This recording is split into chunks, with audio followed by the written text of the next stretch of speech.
Hey, what's going on, you guys? Hey, welcome back. You've just tapped into another episode of I Trek. Today, for sure, I have a handful of interesting and creepy videos. If you haven't already, smash that like button for me, smash that subscribe button, and now let's just jump right into it.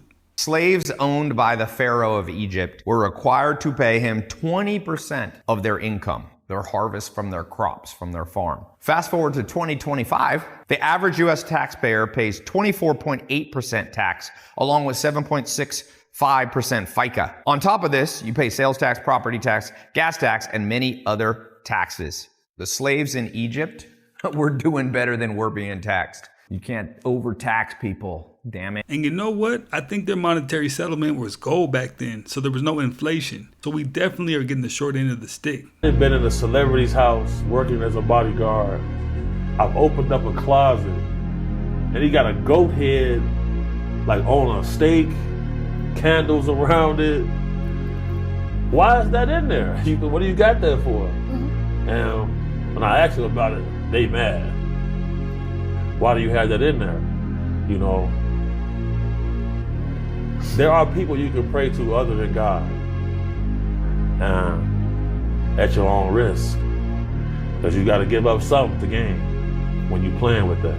Big homie CC explained very well that in order for you to make it into the industry or into this life, or this next level quicker than the average man, you have to make a sacrifice, or you have to do some disasters. Nature is wild. This bug is dead. It is hollowed out and controlled by a parasitic fungus. It is a real life zombie, but it's moving. It's worse than you think. This fungus is called Mesospora. They infect the cicada bug, rot inside of its abdomen, replacing it with fungus spores. It then floods its body with psychoactive amphetamine-like compounds. So despite losing its body parts, it walks, flies, and even mates. In fact, these chemicals make it go full-on nymphomaniac mode. Hyperactive and sexually aggressive, so it spreads the infection faster. Even creepier, infected males mimic female behavior, tricking healthy males into mating with them and thus spreading infection. This is literal fungus-powered neural control and sexual deception. The fungus is not harmful to humans, but it is absolutely insane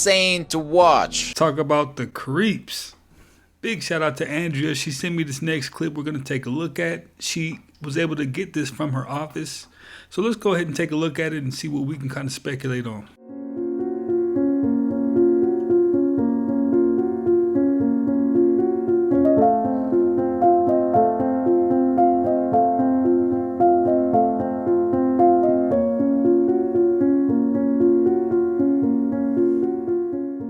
Interesting, but definitely a cool view from the office. It looked like two moons to me. Let me know what you think. So I don't think I'm the only one tripping on this picture of Justin Bieber posting a picture of a child with a pizza emoji on it. And this guy has to know about the conspiracies with this one. And if you know, you know. But I looked at the comments because there's 12,000 of them. And everyone is asking the same question. Like, literally, you could have put any other emoji other than a pizza. It always feels like Justin Bieber's trying to say something, but he can't really say anything. So he just does stuff like this, especially with the Yummy music video and the Diddy stuff. Like, I don't think he's a bad guy. I just think he's trying to communicate and wants to say stuff, but can't. I don't know. This is the terrifying moment a man cheats death by leaping into his car as a giant wild brown bear pounces on him. CCTV footage shows the enormous bear prowling behind a wall and catching sight of his target. The huge predator theatrically leaps over the barrier and lunges, paws up, at the terrified man. Thankfully, he is right next to his unlocked car and manages to jump inside in the nick of time. Man, if his car wasn't there, he definitely was about to be that bear's snack. Oh! Did you see it? What on earth was that? I zoom in and then I zoom out and you can see that nothing adjusts to it like a filter or anything. So it really was blinking under my skin. Oh my God. Redevelop. Okay guys, breaking news. It looks like something big could be about to happen in the US, but we don't know what exactly it is yet. So the Washington Post just reported that Pete Hegseth, the US Secretary of War, just ordered a rare and urgent meeting of almost every single senior US official, military official from around the world. Now, reports state that a meeting of this size and its urgency is not just rare, but it might be unprecedented. Now, what they will be discussing, or even why they are being called in to Virginia next week, is unknown. But also just a couple of hours ago, the deputy director of the FBI just tweeted, "God bless America," and to all those who defend her. And then, just to make the situation even crazier, this also comes as the US is facing a potential government shutdown because of a standoff with congressional Democrats over federal funding. On top of that, because of this potential, the White House is now threatening mass firings if there is a government shutdown. So, yeah, it's all freaking going off, but I guess we could have a busy week next week. Stay away from the coastline in terms of where you plan on being long term. Stay out of big cities, and you probably want to be away from the downslopes of major volcanoes. We take a look back about 10, 12,000 years ago. The most important societies that look like they've been there for a while, they weren't right next to the ocean. They weren't at low elevation, and so many of them had places to hide underground, which will probably be necessary as well, because in the wake of everything that's going on, the weather's going to get pretty bad, the temperatures are going to get bad, other things like that. Might be good to be able to hide underground. The cave dwellings not far away from where I live in Colorado Springs, very clearly, people literally carved into the side of the mountain to survive. But why? If you look around and you think about the kind of people who were surviving in that area, you ask yourself, what the hell did they do this for? This was a complete waste of time. There is no need for this unless there was a need for it. So I would say avoid the big ones, which are the coastlines, big cities, volcanoes. After that, do the equation. How high up am I in feet? How many miles away is the ocean? Add those numbers together. Above 5,000, you should be pretty good. 3,000 to 5,000, maybe have a float away option in your back pocket, but you're still not terrible. You get down below that and your plan should be to float away. So everybody that's into paranormal must know who Smug Puppy is, right? And I've always been a little with the whole face changing thing.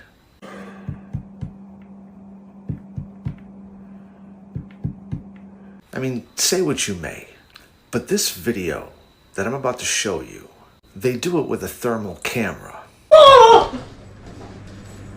Well, the daughter does. And it's pretty, you know what? Have a look.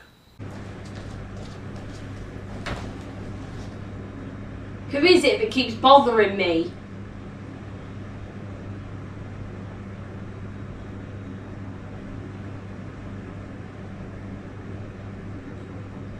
Who is it?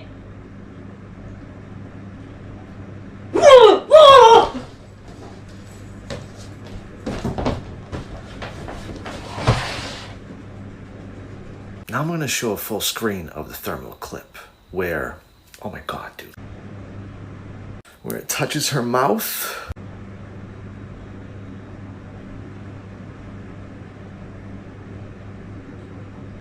Who is it?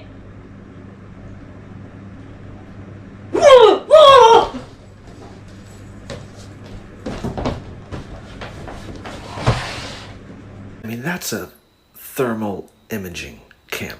Infrared. Dude, what the fuck?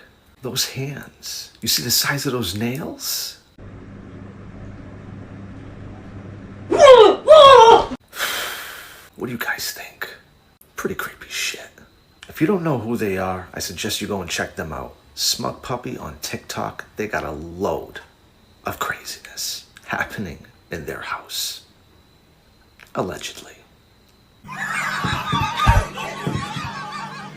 I'm definitely gonna have to check them out because her mouth did sound muffled. And then when you see that big beast hand like just come right across her mouth, the timing, I don't know. I'm about to check that one out. Scientists just made a massive AI breakthrough. You see that duck? It is now permanently stuck to that rock. But the weird part is, normal glue doesn't work in the water. So how'd they get it to stick? It turns out scientists used AI to invent a new type of superglue that actually works in the water. And the process they used to invent this new material might be the most valuable AI use case in the world. Here's how they did it. First, the scientists analyzed all sea creatures that are able to stick to things underwater. Barnacles, mussels, starfish, they all have unique suction properties that work especially well in the ocean. Now, after studying these animals and the proteins in their cells, scientists came up with their first set of hydrogel designs. And they thought these were gonna be amazing. But it turns out they weren't even close to sticky enough. And that's where the AI comes in. The scientists gave their initial glue designs to an AI model and asked it to find ways to make them even stickier. And boom, the AI came up with a brand new adhesive material that was stickier in water than anything humans have ever invented. Pretty wild. This process is called AI material science, and it's one of the most exciting areas in science right now. It's literally ChatGPT, but for inventing new materials. The superglue is one example, but think of how much would change if we had better materials. We could make self-healing concrete, faster rockets. We could even have phone batteries that could last months on a single charge. Anything is possible with better materials. And AI is gonna make the process of inventing them so much easier. By the way, that duck, it's gonna be stuck on that rock for decades. AI superglue is not messing around. Now, I'm definitely loving all the use cases for AI, but as you can see, it can easily take over parts of the construction industry, because if we have self-healing asphalt and self-healing concrete, man, that wipes a ton of jobs off the market. Biggest mystery about eels, no one knows how, when, where they reproduce. The high level idea is that both American eels and European eels migrate thousands of miles from rivers, ponds, lakes, literally every body of water that you can think, to the Sargasso Sea. And that's where they all allegedly reproduce. Guess what's also in the Sargasso Sea?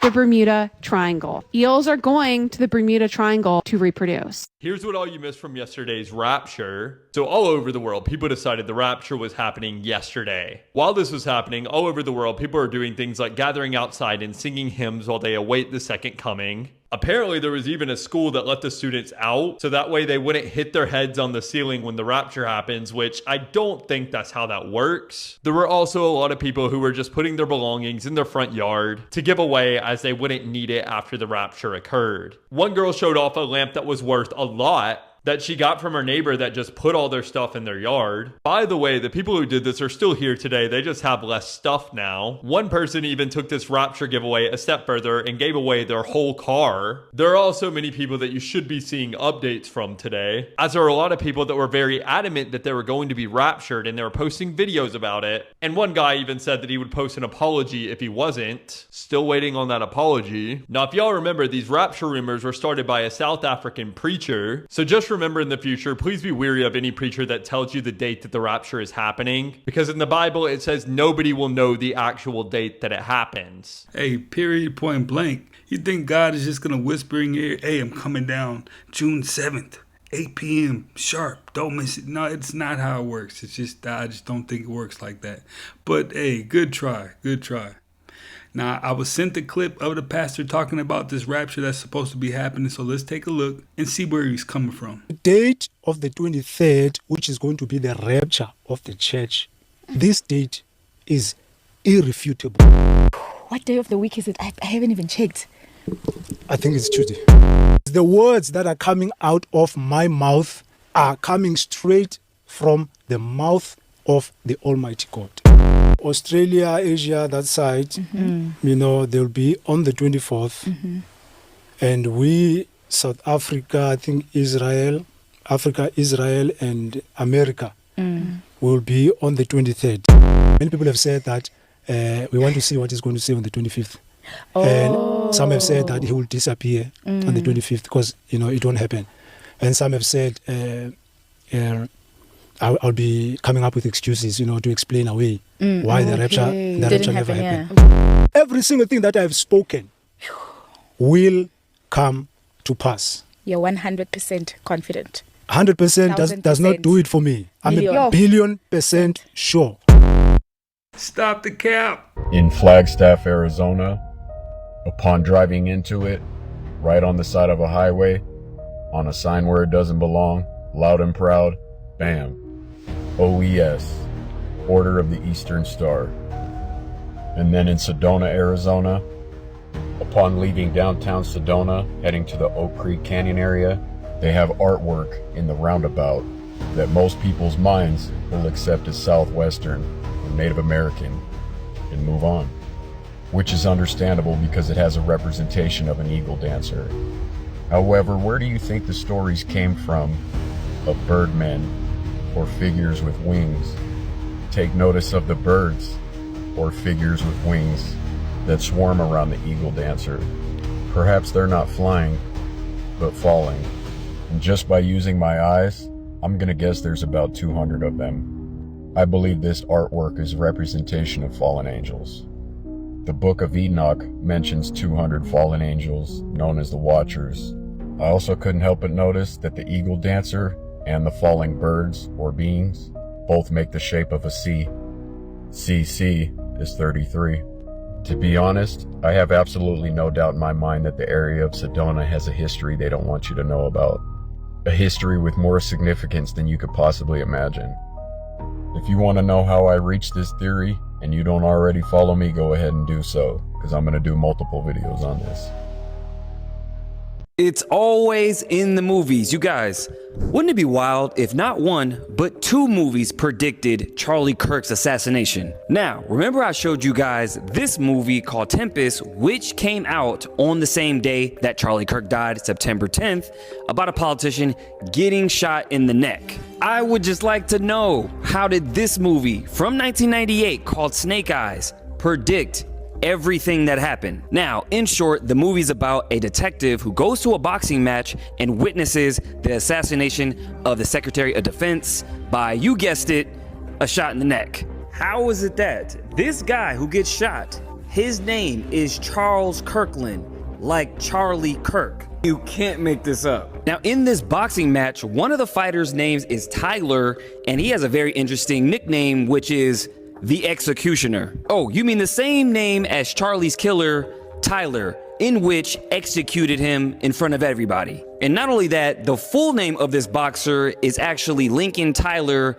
like Lincoln, who also got assassinated. And this date does look like September 10th, but it's actually the 19th. It looks like, I can't see, it's not too clear, because if you compare that 0 to the other one, it doesn't look the same. So that one's debunked. Then you have the city itself it took place in, which is Atlantic City, in which the filming actually took place at Trump's Taj Mahal Hotel Casino in Atlantic City. Now, what are the chances that Charlie Kirk's father actually helped build not only Trump Tower in New York, but other hotel casinos like the Tropicana in Atlantic City? And not to mention, one of the characters in the movie who was a hotel casino owner was based off of Trump. Now, speaking of Trump, not only that Erica Kirk, Charlie's wife, knew Trump long before Charlie did when she won Miss Arizona in the pageant that Trump owned, but how is it possible that in this scene where this guy gets assassinated, there is a blonde in a white satin suit, just like Erica? I am telling you, you are the one that's going to be sorry.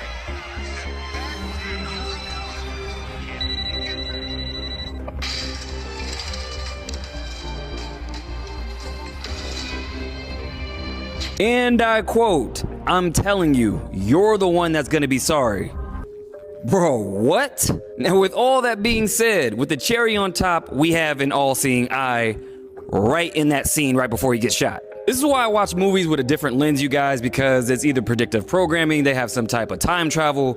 I don't know how this all works, but this is more than just a coincidence. As always, make sure you get into my Telegram and let me know what you think about all this down below. And now we're not going to act like that's the first and only movie that has depicted things that have happened in real life, because there's tons of movies that have done that same exact thing. We see it on the movies, we see it in the theaters, and then it plays out in real life. It's pretty wild. Let me know your thoughts on that though. Any other ballpoint pen, except it has live parasitic worms swimming around inside it. Hard no. It's made by a Japanese company who sourced the worms themselves. Each one is sold for 950 yen, or $8.59. No! The company says the worms only stay alive for about 5 days. What? I mean, you just have to be bored in the worst way to buy a pen like that. Let me show you something crazy. This is our sky, thousands of years in the future. And that is the Big Dipper. So while we're orbiting the sun is hurtling through the galaxy at 800,000 kilometers an hour, taking us right along with it. And all the other stars in our sky are also moving. They're just so far away that during our lives, we don't see them moving much. But we've been tracking them. The Gaia Space Telescope has been sweeping across the sky, taking measurements and building a 3D map. So now we can take our sky and speed it up thousands of years into the future. And what you see is this. For more optimistic science and tech stories, follow along. Ever seen a telescope fish? It doesn't look real. And it swallows things bigger than it. So its mouth is like unhinged, like rah, opens up bigger than his whole body. Like if you saw that in a movie, you'd be like, that's not real. But that's the ocean. The ocean's amazing. Like if the ocean existed on another planet, we would be so much more excited about it. The ocean can be a pretty scary place if you don't know where to go. Well, it's kind of lawless. Like if you're on a boat in the middle of nowhere and then you see another boat in the middle of nowhere, you're like, oh, it's like the woods. Like things are scary in the woods. Like if you see a man at the mall, that's not scary. But if you're like 14, 15 miles into the woods and you see a man and he looks at you in the eye, you're like, oh, Jesus, is this guy going to eat me? No, these aren't monsters. They're a telescope fish mother and child. Telescope fish live in the ocean depths. The baby remains fused to his mother, like a parasitic twin, until he bites himself free and swims off. You know, there's a lot of wild stuff going on in the ocean, and Joe Rogan explained it perfectly, because it's just creepier when you imagine something in the middle of the ocean, for some odd reason. Why do we like horror movies?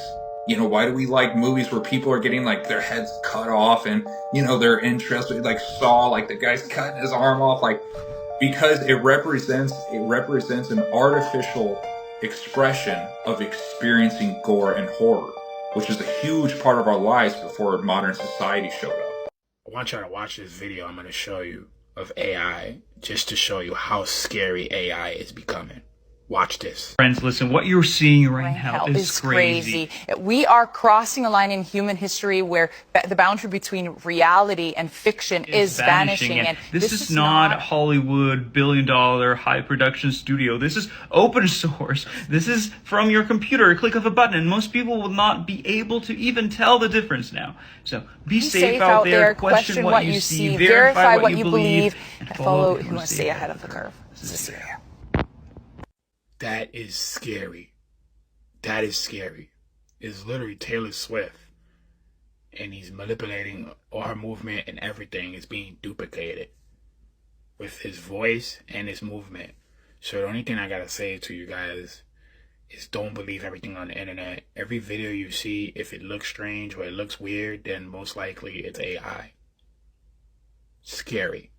Really scary. And you know what? That's AI as of now. 1 or 2 years, it'll be about 50x that, 100x that. Identical, completely identical. So it's going to get wilder for sure. That uses a Roku, you're going to want to watch this video because their services were hacked and people's information like credit cards are being sold on the dark web. This was just released today, but how to know if you've been hacked, as Roku accounts are sold on the dark web. So thousands of streaming service accounts belonging to Roku members have been hacked, with them now making their way on the dark web where they've been offered up for sale. Roku has so far officially issued a letter explaining that more than 15,000 of its members have had their details leaked after a data breach at the firm. They confirmed the hack, and they said that the criminals behind it tried customers' login details while also trying to buy subscriptions to other streaming services with debit and credit card details stored on their accounts. They're reporting that the accounts are being sold on the dark web for as little as 50 cents each. So in a notice confirming the data breach, Roku said that it appears likely that the same username and password combinations had been used as login information for such third-party services as well as certain individual Roku accounts. So as a result from that, some unauthorized actors were able to obtain login information from third-party sources and then use it to access certain individual Roku accounts. If your information was included in this whole data breach, they should have sent you an email, so make sure you check your junk folders and your inbox. I do these roundups every day. The creator of Cabbage Patch Dolls was a warlock. Every Cabbage Patch doll comes off of the factory line. He curses it with a demon. I remember going to conferences and coming home and feeling so afraid. This stuffed animal has a tag on it that says the word magic. I'm bringing evil into my family's home. Yeah. Hey, now that's wild, but I think Cabbage Patch Dolls got discontinued if I'm not mistaken. You won't believe this. AI just created living viruses and some of them are deadlier than anything nature created. I know this sounds like science fiction, but it's not. This is a study where researchers successfully taught AI to write the genetic code for entirely new life forms. And here's how they did it. They took two AI models called Evo 1 and Evo 2. These aren't your typical chatbots. These are genome language models that can read your entire DNA. These models were built using transformer architecture, the same technology behind ChatGPT. So they fed these AIs the genetic blueprint of over 2 million viruses, fine-tuned them, and then asked the models, design me a virus that can hunt and eliminate E. coli bacteria. And the AI didn't just copy existing viruses, it invented completely new genetic sequences, DNA codes that had never existed in 3.8 billion years of evolution. And out of the thousands of AI-generated designs, the scientists picked 302 of the most promising ones, synthesized the actual DNA in a lab, and then brought these digital viruses to life. The results? 16 of these AI-created viruses were not only alive and functional, but some of these were even more effective than the original virus they were based on. One of the viruses, called Evo PHI-69, completely dominated natural viruses in head-to-head competition by up to 65 times. And when they tested against antibiotic-resistant bacteria, the AI viruses succeeded where natural ones completely failed, rapidly overcoming resistance that had stumped evolution for millions of years. So we've officially entered the era where AI doesn't just predict biology, it creates it. Follow and I'll keep you posted. Intel Labs just raised $58 million to put a pause on biological time with a long-term vision of whole body reversible cryopreservation. This means technology that would allow you to safely put a person in biological hibernation, then bring them back without any damage. But in the short term, they're focused on one of the biggest pain points in organ transportation, which is time limits. For example, hearts, lungs, livers only really have 4 to 12 hours of viability, and for kidneys, it's 24 to 36 hours. This means that today patients are tethered to hospitals, surgeons are chartering planes, and thousands of donated organs are discarded every single year because they don't reach the patient in the right time. So to solve this, Until Labs is developing perfusion hardware to circulate protective liquids. They're developing cryoprotective molecules to prevent freezing damage, and rapid rewarming systems to wake organs up safely. The idea is that you can then preserve organs indefinitely and then restore them for a transplant. But the bigger roadmap here is that they're starting first with neural tissue slices, then large animal organs, and eventually, even though it does sound like sci-fi, reversible whole body cryo. If they're successful with this, you could see massive implications. A world where patients with terminal illnesses are preserved until treatments exist. Or with this technology, researchers would be able to study brains in entirely new ways. And long term, you could basically see the foundations of medical hibernation. A future where you could literally press pause and restart on biological life itself. So being able to live to 150 might be around the corner, which is kind of cool if you're into that type of thing. What is the difference between a cult that tells you what to think, and B, an algorithm that shows you what to think based on what you already thought? A cult that tells you what to think versus an algorithm on your phone that is showing you what to think based off of what you already thought. Hopefully that makes sense. Well, the algorithm is more effective because you think that it's your choice.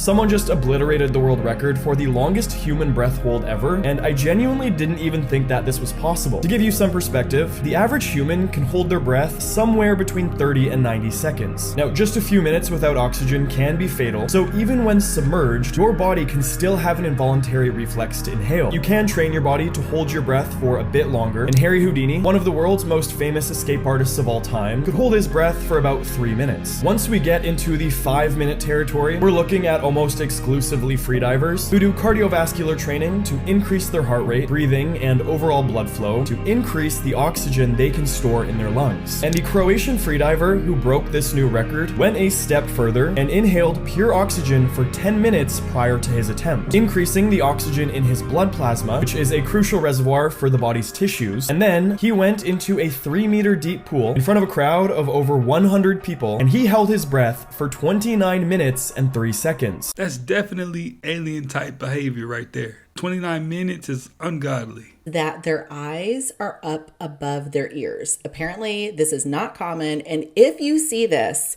you should sort of run. I guess it's a trait of a lot of people who are psychopaths.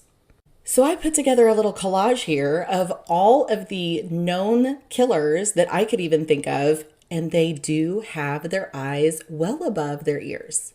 Starting off here is Richard Allen, who was convicted of killing Abby Williams and Libby German in Delphi, Indiana. And this is Andrew McGann, who was recently arrested and confessed to killing the couple at the Devil's Den State Park in Arkansas. Here we have Brian Koberger, who recently pled guilty to killing Maddie Mogan, Kaylee Gonsalves, Xander Carnodal, and Ethan Chapin at the University of Idaho. Here we have Keith Jesperson, who is also known as the Happy Face Killer.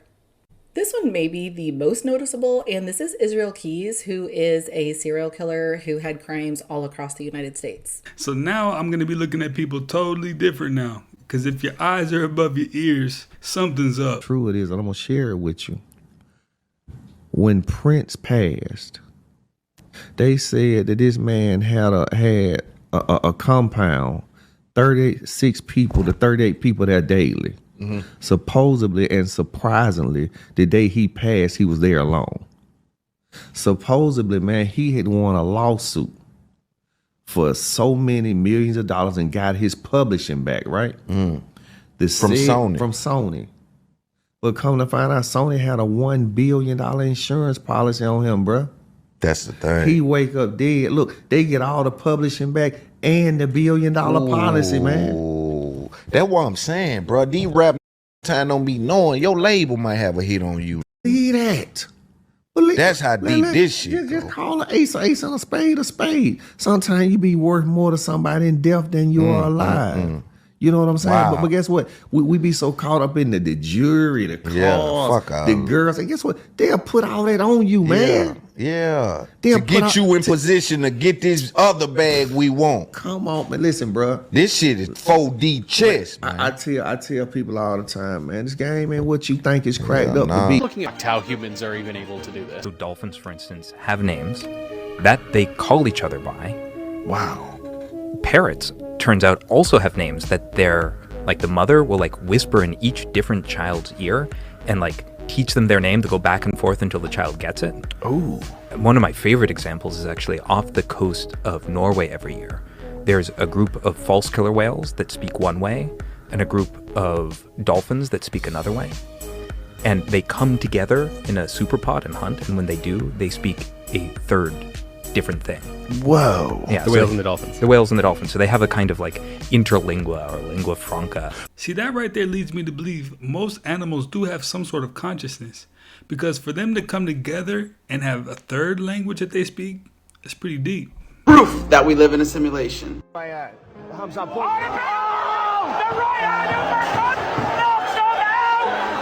His beard literally glitched. Did you see it? Let's watch that again. Right here, it just disappeared. Now that's a real life glitch if I've ever seen one. So you tell me, do we live in the Matrix? There definitely was a glitch there. I don't know if you caught that, but rewind it back if you missed it. Says that the TSA is preparing to expand its controversial facial recognition program to around 430 airports. But at this current time, there's Atlanta, Baltimore, Cedar Rapids, Cincinnati, Columbus, Dallas, Denver, Detroit, Gulfport, Honolulu, Jackson, Mississippi, Las Vegas, Los Angeles, Miami, Nashville, New Orleans, Oklahoma City, Phoenix, Richmond, Salt Lake City, San Francisco, San Jose, San Juan, and Washington State. These are currently airports that are utilizing face scanning technology right now. But this week, Senator Jeff Merkley, he was taking a flight, and when he got to the TSA, they told him that he needed to scan his face at one of these recognition machines. And if he doesn't, there's going to be a delay if he wants to go about it the traditional way. This was already advised to him before he got to the front of the line. When he finally got to the front of the line, there was no delay. He gave him his ID. He didn't want to take the face scan, and he went through. And so he thought this was highly suspect. They were all already preparing people, so their mindset was indoctrination to tell you, you better participate because you're going to have your flight delayed if you don't participate in this biometrical face scan. But when you finally go up there, there's going to be no delay if you refuse. But they want to indoctrinate you, create that fear, so you just go ahead and comply.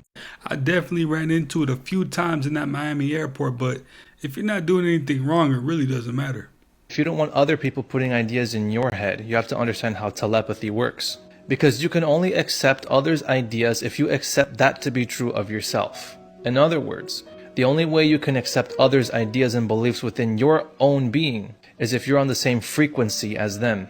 It's sort of like being on the same radio station as somebody. You're both tuned into the same thing, listening to the same station. So if you don't want to hear what is on that station, then you must change the frequency.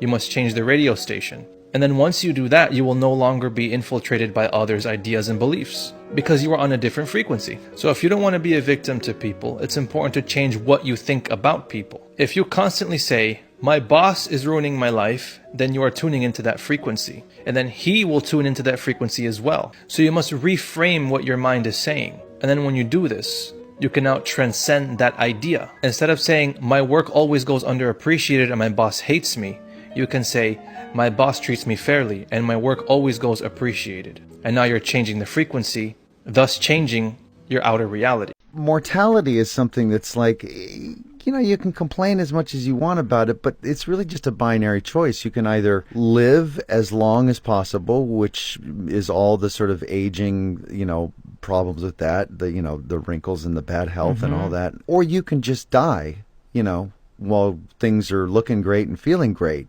But who wants that? So it's like, it's a privilege to get old. It's a privilege to have wrinkles. It's a privilege to start breaking down because that means you're still alive. Merriam-Webster is releasing its first hard copy revision in over 20 years of the Collegiate Dictionary.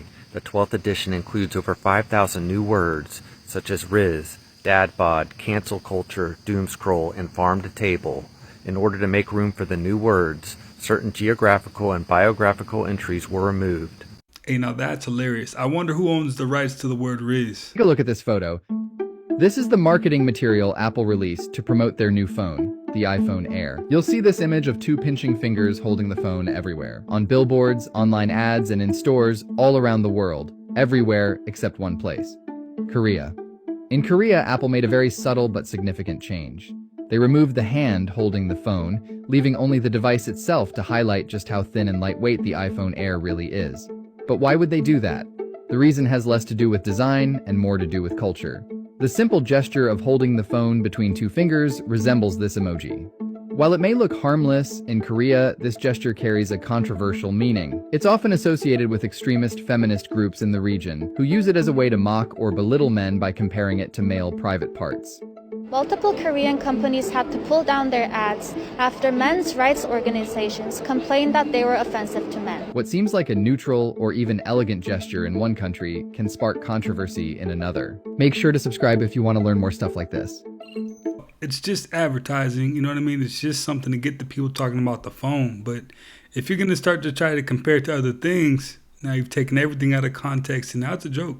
Do you know that your face changes according to your name? What does that mean? It means if you're named Frank as a kid, by the time you're an adult, you will look like a Frank. How do we know this? Well, a new study showed people pictures of adults and children and had them guess their names. The study found that people could correctly match adult faces to their names significantly above the level of chance. However, they were not able to do this with pictures of kids, leading researchers to conclude that you become your name. And the craziest part of this study is that some of its participants, the people guessing the names, were kids aged 9 to 10. So your facial features might have changed to match stereotypes associated with your name. So if you're planning on having a kid, be careful what you name them because it just might change their life. And if you want more interesting stories like this,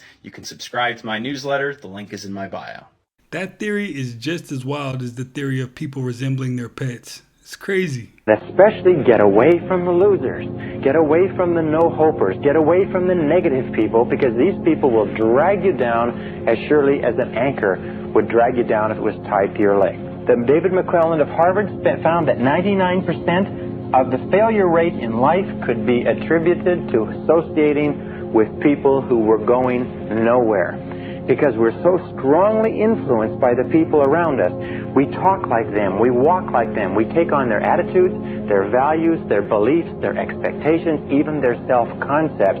If we associate with negative people, critical people, cynical people, lazy people, people who waste their time, we will become exactly like them. Now, he wasn't lying one bit. Pure gem. You explain to us what nitric oxide is. Yeah, nitric oxide is now recognized as one of the most important molecules produced in the body of humans, in fact all mammals. But at the end of the day, it's a signaling molecule, right? It's how cells in the body communicate with one another. It's primarily known as a signaling molecule in the cardiovascular system. That's how it was first discovered, and really Nobel Prize was awarded for its role as a signaling molecule in the cardiovascular system. But it dilates blood vessels and improves blood flow to every organ, tissue, and cell in the body. In the brain, it's critically important because it's part of our neurotransmission. Okay, so Nas just scored a huge win after his $5 billion casino was approved by a committee in Queens. But that's not all. The committee, while approving Nas's casino, took shots at Jay-Z, suggesting that he got ether not once, but now twice. And he also took a shot at Brooklyn, reminding them that Queens gets the money. I don't think enough people talk about how insane Andrew Jackson was. First of all, the dude was obsessed with dueling people. Reportedly, he did around 100 duels in his lifetime, which is just an insane survival rate when you're talking about guns and shooting people. He had an insane strategy for his duel with Charles Dickinson, who he knew was a great shot. He wore an overly large coat to try and hide where his body was, and purposely waited to shoot second so that he would have time to line up his shot. Charles shot him, and everybody thought that he missed because Andrew just stood there until finally shooting and killing Charles. The bullet actually barely missed Andrew's heart, and it got stuck in his chest and caused him to spit up blood for the next 39 years of his life. In fact, he had so many bullets stuck in his body for decades that coughing blood and pus was a normal thing for him. When he was 63 years old and had to use a cane to support his body, he was the first US president to ever experience an assassination attempt. Somehow he survived in the most bizarre way possible that if this was a movie plot, it would sound unrealistic. The assassin pulled out a pistol and his gun misfired. So he pulled out a second pistol and that one misfired too. Andrew then beat the assassin with his cane as he was tackled to the ground by other people. But I think the weirdest fact of all is that he had a pet parrot named Pole who he bought as a gift for his wife for $25.